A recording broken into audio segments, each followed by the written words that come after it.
వృషభ రాశి వాళ్లకు ఈ వారం ఆర్థికంగా అనుకూలంగా ఉండబోతుంది.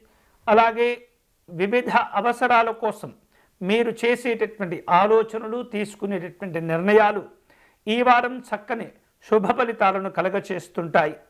కీలకమైనటువంటి మార్పులు, చేర్పులు, మలుపులు కూడా తిరిగేటటువంటి అవకాశం వ్యక్తిగతంగా అలాగే వ్యవస్థపరంగా కూడా మీరు ఈ వారం గమనించగలుగుతారు. విద్యార్థులకు ఈ వారం ఎలాంటి ఇబ్బందులు ఉండకపోవచ్చు. అనుకున్నటువంటి లక్ష్యాలకు చేరుకోగలుగుతారు. పెద్దవారి ద్వారా మీకు రావలసినటువంటి ఆస్తులు లేదా ఇతరమైనటువంటి ప్రయోజనాలు ఏవైతే ఉంటాయో వాటిని పొందటంలో ఉన్నటువంటి సమస్యల నుండి విముక్తిని పొందగలుగుతారు. ఆర్థికంగా ఈ వారం వృషభ రాశి వాళ్లకు అన్ని విధాలుగా అనుకూలంగా ఉంటుంది. ఉద్యోగపరమైనటువంటి అంశాల్లో ఎలాంటి సమస్యలు ఉండకపోవచ్చు.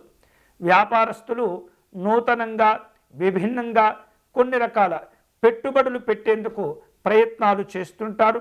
అవి కూడా కలిసి వచ్చే అవకాశాలు ఉన్నాయి. వివాహ సంబంధమైనటువంటి అంశాల్లో ఈ వారం వృషభ రాశి వారికి శుభవార్తలు ఉండేటటువంటి అవకాశాలు ఉంటాయి. మొత్తం మీద ఈ వారం ఎటువంటి ఆందోళనలు లేకుండానే చక్కగా సంతోషంగా గడిచిపోతుంది. వృషభ రాశి వారు ఈ వారం మరిన్ని శుభకరమైనటువంటి ఫలితాలు పొందే సందర్భంలో చక్కగా లలితా అమ్మవారిని పూజించటం, ఆరాధించటం అనేది చాలా చాలా మంచిది. వీలైతే అమ్మవారికి కుంకుమార్చన నిర్వహించటం, అమ్మవారి పంచరత్న స్తోత్రమును పారాయణం చేసుకోవటం ద్వారా అనుకున్న శుభ ఫలితాలన్నీ కూడా పొందే అవకాశాలు ఉంటాయి.